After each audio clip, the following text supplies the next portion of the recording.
Hello guys ပေါက်စီ channel မှာပြန်လည်ကြိုဆိုလိုက်ပါတယ်ဒီ video မှာတော့မနေ့က video မှာကျွန်တော်ရထားတဲ့ goal rate ကို V2 နဲ့ V3 ကိုတင်သွားမှာဖြစ်ပါတယ် So how to get V2 ကျွန်တော်တို့ခုတည်ထားရမှာက rate တိုင်းရဲ့ V2 ဟာပန်းပွေးရှာရမှာပဲဖြစ်ပါတယ်ပန်းပွေးရှာတဲ့ machine ကိုလောက်ဖို့ကျွန်တော်တို့ green အစုံကိုလာရမှာပါပြီးဆိုဒီ quest ပေးတဲ့သူကိုကျွန်တော်မြင်ရပါမယ်ဒီ quest ယူတဲ့သူရဲ့ဒီဘက်ချမ်းကိုလာလိုက်ပေါ့နော်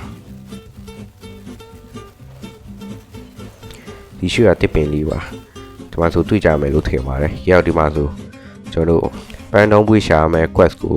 ဒီ NPCC ကနေယူရမယ်ဖြစ်ပါတယ်။ဒါဆိုရင်တော့ machine ကိုယူလို့ပြီးပါပြီ။ရှာပြီးတဲ့ချိန်ပြန်လာပါလို့ပြောပါတယ်။ပန်းနေဘလို့ရှာမလဲဆိုရင်တော့ပန်းက3မျိုးရှိပါတယ်။ဒါကတော့အနီအပြာအဝါပဲဖြစ်ပါတယ်။ပထမဆုံးမိုးချုပ်တဲ့ချိန်မှာတော့ကျွန်တော်တို့ night မှာအပြာရောင် support မှာရယ်ကျွန်တော်နေ့ခင်းမှာဆိုရင်တော့အနီအောင် support နဲ့ပြီးဆိုအဝါရောင်ကတော့ NPC တက်ပြီးယူရမှာပါကျွန်တော်ကတော့လက်ရှိ night ဖြစ်နေတာမဟုတ်လို့ပါအပြာရောင်ပန်းကိုလည်းရှာရမှာဖြစ်ပါတယ်အပြာရောင်ပန်းကဒီကျုံးတွေမှာရှိပါတယ်အခုကျွန်တော်ပြရင်လည်းကျုံးနဲ့ကျုံးပါညာဘက်ကကျုံးကတော့ဆုံးပြီး Iceland လာပါတယ်တော့ကြော်လည်းမသိပါဘူးနာမည်တော့မေ့ပါဘူးဒါပေမဲ့ဟိုရှိကကျုံးတေးလေးမှာပို့ပြီးတော့အပြာရောင်ပန်းရှိတဲ့ night ချိန်များတာမဟုတ်လို့ကျွန်တော်အေးကျုံးကိုပဲတွားလိုက်ပါမယ်အဲချိန်မှာပဲရောက်တည့်ကြီး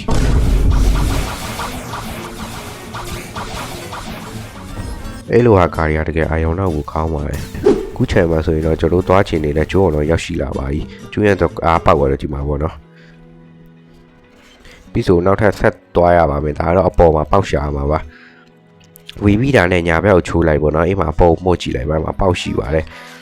ကျွန်တော်တော့မမြင်ရရောအလင်းနဲ့အားလုံးတင်ပြီးတော့ရှာပါတယ်နောက်ဆုံးမှာတော့တွေ့ရပြီးတော့အပေါ်တက်ရောက်နိုင်ခဲ့ပါတယ်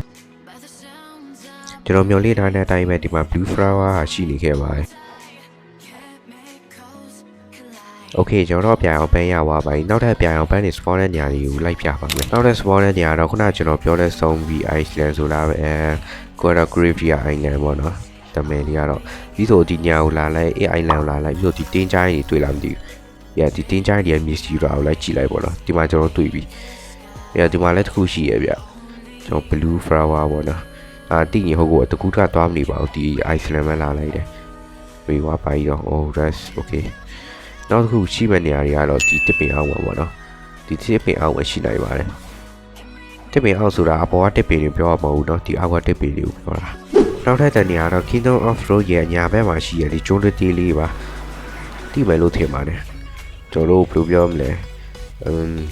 ဦးစော့ရဲ့လေးกว่าပေါ့နော်ကျွန်တော်ဦးစော့ red card ကို1500ပေးပြီးဝယ်ရတဲ့ NPC ရှိတဲ့ကျိုးပေါ့ရောဒီမှာဒီညမှာရှိနိုင်ပါတယ်ပန်းပြာကပြီးဆို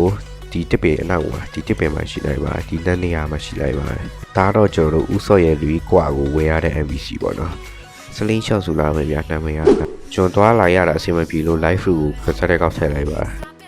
နောက်ထပ်ဝိုင်အောင်ပန်းကိုတော့ကျွန်တော်တို့ဒီ NPC တက်ပြီးတော့ယူပါမယ်သူများတွေကတခြား NPC ကြိုက်တဲ့ NPC တက်ပေါ့နော်ဝိုင်အောင်ပန်းကြချင်ကြပါပေါ့အဲ့လိုတော့ပြောကြတယ်ကျွန်တော်တော့မြန်မာပြည်ဖြစ်ဒီ NPC ပဲတက်ပြီးတော့ယူပါတယ်နောက်ဆုံးမှာဆိုရင်တော့အဝိုင်အောင်ပဲကိုကြာရှိသွားပါပြီတော်တော်လေးတော့ကြာသွားတယ်လို့ပြောရမယ်တချို့တွေကကန်ကောင်းကြီး10កောင်တက်ယုံနေရတယ်ဗျဒါကအပူပြောတာမဟုတ်နော်ကန်ကောင်းကနောက်ထပ်အနီရောင်ဘန်းကိုတော့ကျွန်တော်ဒီအပေါ်မှာရှိတဲ့အိမ်ဘန်းအောင်စီကနေရှာရပါတယ်ဒီနေရာမှာပေါ့နော်ဒီမြက်ပင်နေချားမှာအနီလာပြလားမသိဘူးကျွန်တော်မေ့နေပြီဗျာဘိုင်းဖြစ်အနီပဲဖြစ်ဖို့များပါတယ်ဘာလို့ဆိုဒီကျုံးမှာအနီပဲ spawn လာတယ်ဆိုနောက်တစ်နေရာကတော့ဒီကြားမှာပါဒီကြားမှာပါနောက်တဲ့နေရာကလည်းကြားမှာပဲဖြစ်ပါတယ်ဒါကတော့ဟိုဘက်ကြားမှာပါအဲ့လိုကြားတွေကိုလည်းရှာကြည့်ပေါ့ဒီအိမ်ကြားမှာလည်းဖြစ်နိုင်တယ်ဒီကြားတွေမှာတော့ကျွန်တော်မတွေ့ဘူးပေါ့နော်ကျွန်တော်တွေ့တဲ့နေရာ green zone မှာတွေ့ဖို့များတယ်ဆိုဒီကြားမှာလည်းဖြစ်နိုင်တယ်နောက်တဲ့နေရာတော့ကျွန်တော် PV ပြဲချနေတဲ့ cafe ရဲ့အပြင်ဘက်ဒီအဝိုင်းမြေကြီးတုံးရဲ့အလဲတဲ့မှာရှိနိုင်ပါတယ်ဒီရွှေရမြေကြီးတုံးတော့ဒီအနောက်ကမြေကြီးတုံးမဟုတ်ဒီမှာတော့ဘာမှမစပေါ်ဘူးပြောမနေနဲ့နောက်ထပ် support နဲ့အပေါ်ဆုံးအများဆုံးနေရာကတော့ green zone မှာပဲဖြစ်ပါတယ်ကျွန်တော် V2 လောက်ရင်မြဲ green zone မှာပဲ pandy ကိုတွေ့ပါတယ်အေးဒါနဲ့ pandy ရှာနေဆိုတော့ပြောထားလာပြီနေရာတွေကတော့ဒီလိုမြေကြီးပေါ့နော်ဒီလိုအဝါရောင်မြေကြီးတွေမှာရှိရပြီးတော့ဟိုဘက် challenge ရှိရဒီညမှာလည်းရှိရနောက်ထပ်ကတော့ကြောက်တုံးနေရနောက်မှာပေါ့နော်ဒီလိုကြောက်တုံးနေရနောက်မှာပါ finally ကျွန်တော်တွေ့ရပါပြီမပန်းကြီးရပြီဆိုတော့3 flower ဆောင်းပါပြီ3 flower ဆောင်းပါပြီဆိုရင်တော့ခုန MBCC ပြန်သွားပြီးတော့ပတ်စံ9တန်းနဲ့လဲလေရပါပါ rate တွေအားလုံးရဲ့ V2 လောက်ပုံကတူတူပဲเนาะကွာသွားတာဆိုလို့ V3 လောက်တဲ့နေရာမှာပဲဆိုတော့ကျွန်တော်ရရှိသွားပါပြီ V2 ကို V2 BB ဆိုတော့ V3 MUK ကြားမှာကျွန်တော် user accessory ခုရှိပါတယ် crash ကိုလာပြီးတော့ညာဘက်ကို꿰လိုက်ပါဒီဆိုဒီဘက်မှာเนาะဒီအောက်ဒီ MVCC မှာပါဒီဆွဲရ item ခု90ပေးလိုက်ပါเนาะ okay ရပါပြီရန်လန်းပါတယ်တော့ဒီမှာ go mass ဆိုတော့နာမည်ကတော့ဒါတော့ effect တွေပေါ့ရနိုင်တဲ့ effect တွေ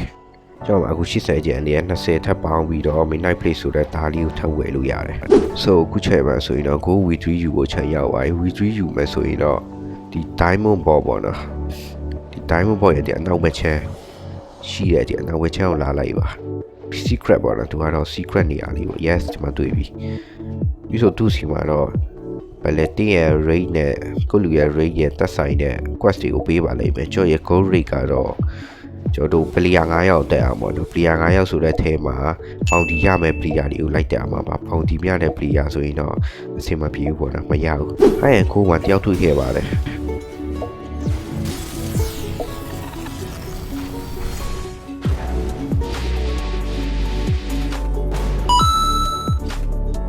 နောက်ထပ်ဝါတို့မှာကြောက်ထပ်တွေ့တယ်ဘတ်တူက BB ပိတ်ထားတယ်ဗျာစကားတွေပါညာပြောပြီးနောက်မှာတော့သူ့ရဲ့ရက်တီ level ကူတင်ပေးမယ်ဆိုရင်တော့ကျွန်တော်တို့သူ300အတီးခံပေးမယ်လို့ညှိနှိုင်းရရှိခဲ့ပါတယ်ဒါနဲ့ပဲစပြီးတော့ level ကူဖမ်းမှာတော့တခြားမှာ NPC တက်ပြီးသူတည်သွားပါတယ်တော့ကျွန်တော်လည်းပေါင်းကြည့်ရပါပြီးတော့သူ့ရက်တီ level 120ပါတော့သူအဆင်ပြေတယ်ကသူတက်လိုက်တော့ဆိုလို့ကျွန်တော်လည်းသူတက်ပြလိုက်ပါတယ်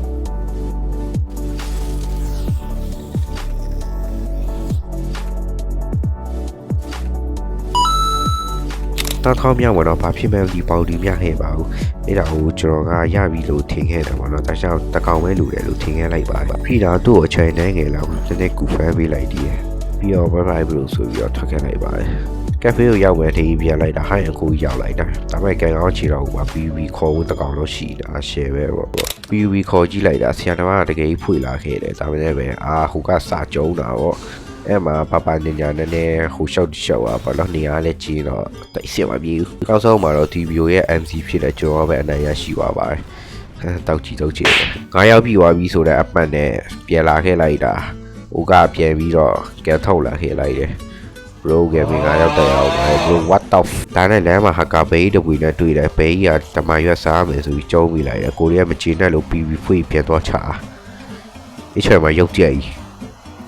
bro what the hell ပဲပြောက်သွားတော့အေးပါဗျာငါမကြီးနှကောင်ဟာလမ်းထိုက်က900ဆိုင်ကအမကြီးတွေလို့အိမ်မြင်ထွက်ခဲ့ပါဦးဆိုပြီးလှမ်းခေါ်နေတာကျွန်တော်လည်းပေးရမှာစစ်စုံမနေရပေါ့ဝိုင်းတဲ့ကောင်ချက်ရှိုးလိုက်လည်းပဲ1400ကျော်ဟာ share ပဲလीမြတ်မီပါကောင်ပဲဖြစ်နေပါစေအဓိက quest ပြီးဖို့ bro what the hell ဗုဒ္ဓဟာဗုဒ္ဓတော့ကဗုဒ္ဓတော့မရှိတာဘူးကွာကြည့်ပါအောင်ကျွားသလိုဖြစ်သွားတောင်းရပါတယ်ဟဲ့နှကောင်သားဟက်ပြီးကြော်တာတင်းနေအောင် short ပေးလိုက်အောင်မယ်ဆိုပြီးတန်းဝင်သွားလိုက်ပါတယ်အဲ့မှာဘိုင်းတဲ့ကောင်ကဖောင်တီးရဖို့တီချတာမဟုတ်လို့သူ့ကိုပြစ်မှတ်ထားပြီးတော့ချပါတယ်ဒီနဲ့တားလီရတဲ့မခဲဝေးသူ့ကောင်တီတော့အတင်းကိုပြန်ချတာနောက်ဆုံးမှာတော့ဘိုင်းတဲ့ကောင်ကိုကျွန်တော်အနိုင်ပိုင်းနိုင်ခဲ့ပါပြီဝင်လာနီးတော့မတေးပါဘူးလားဟုတ်တာပဲဘယ်ရတီတဲ့ကျွန်တော်ထွက်တဲ့ဖောင်တစ်ခုကပြီးနေရပဲနေပါရဲ့ဒီကြည်တဲ့ကောင်ဒါကြောတင်တာဟာလေဘယ်က1000ပဲရှိတာပဲကျုံးကွာဒီတော့နေဒီဘယ်ကိုရမယ်ဘယ်ကဘာမလုပ်ဒီတော့ဖက်နေဒီကွာရှုပ်တယ်ကွာယတီလေးပဲယူလိုက်တော့ပဲ yeah finally ဒီဝိုင်းတော့ဆိုတော့ငါရဲ့ကွက်စားပြီးဆိုပါဒီတော့မင်းတော့ထပ်မအောင်ထုတ်လို့ရတော့ဒီကောင်းတဲ့ခင်ဗျာတခြားစီဖြစ်သွားလိုက်တယ်ဒါပဲလေးလိမ့်ပါသက်တမ်းမေးပြီးဝယ်လိုက် let's go ကြည့်ပါဦး go with 3တဲ့ go မှန်တွေကဘယ်လောက်ထားကြနေလဲဆိုတာကြားမှာ skin လေးနဲ့အပိုးလှပါပေါ့အလို့ဒါလေးကြောက်တဲ့ဘာကြီးလောက်နေရတယ်ကြည့်လိုက်တော့ကွာ let's go fine ရောဘာကြီးတော့ဟာတီတာတော့က oh my god လူတွေရောနိုင်ကြည့်ပြီးတော်တာလို့ပြောရင်လည်း free တက်အောင်ပဲဒီဗီဒီယိုကဒီလောက်ပါပဲကျွန်တော်ဒီမကောင်းလို့တန်အပ်နေရပါ so နောက်ပြီးတော့ပြန်တွေ့ကြမယ်